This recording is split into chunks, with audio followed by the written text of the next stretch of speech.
This should be your go-to lens for the pandemic. Let me tell you why. Nah, but seriously, this is my favorite lens for several reasons that I'll share with you today. But first, since we're on the topic, I have to give some of my backstory. So my primary focus, of course, is video, and this is the medium that I'm paid to operate within, from music videos to general content creation for brands. But on the other side of the creative coin, I love taking photos, and I honestly believe they go hand in hand.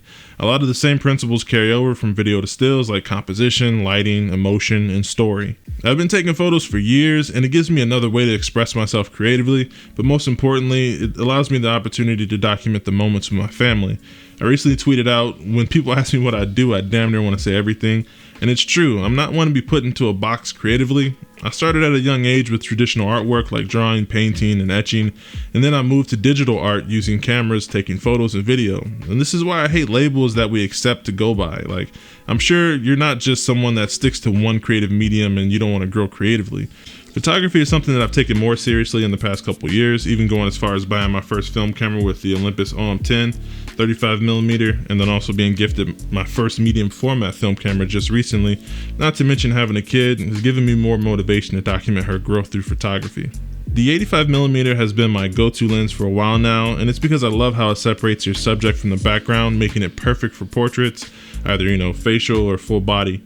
Now, I recently got the Sigma 85 1.4, but prior to this, I was shooting heavily on the Sony 85 1.8, which in my opinion is an amazing value for the price. This lens paired with a full frame sensor gives my footage a more cinematic feel when filming, and I lean on it more so when capturing medium and close shots and smooth gimbal movements.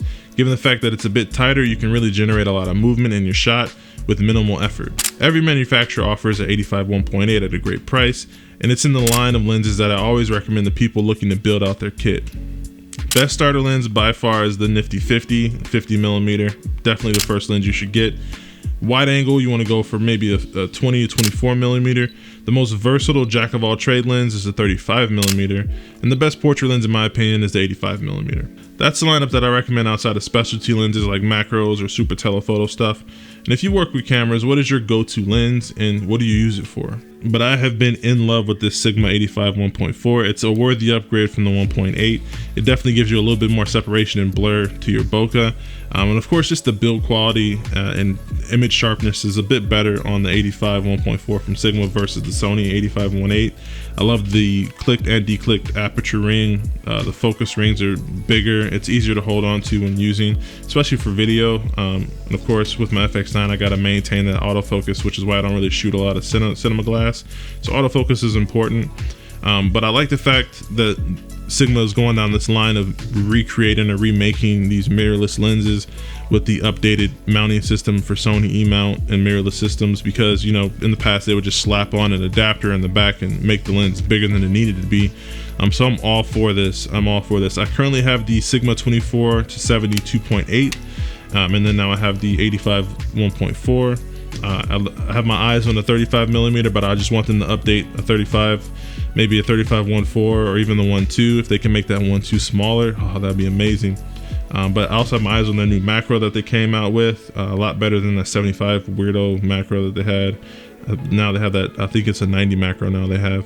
But I'm looking forward to that. I want them to make a 70 to 200 2.8. I just want a whole line of Sigma lenses. They just look amazing.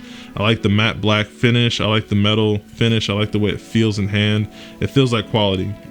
But yeah, I couldn't recommend this lens enough for portraiture, or just, video, or really just anything. If you want to get a good distance away from your client, say for instance, you're working with someone that, doesn't take a lot of photos, or not a real model, and you want to give them some space so that way they can feel more comfortable, 85 is the way to go. I've used it several times and it works like a charm. But that's about it for me, guys. Let me know what your favorite lens is down below and what you use it for. Until next time, it's been a pleasure. Stay fresh. Peace.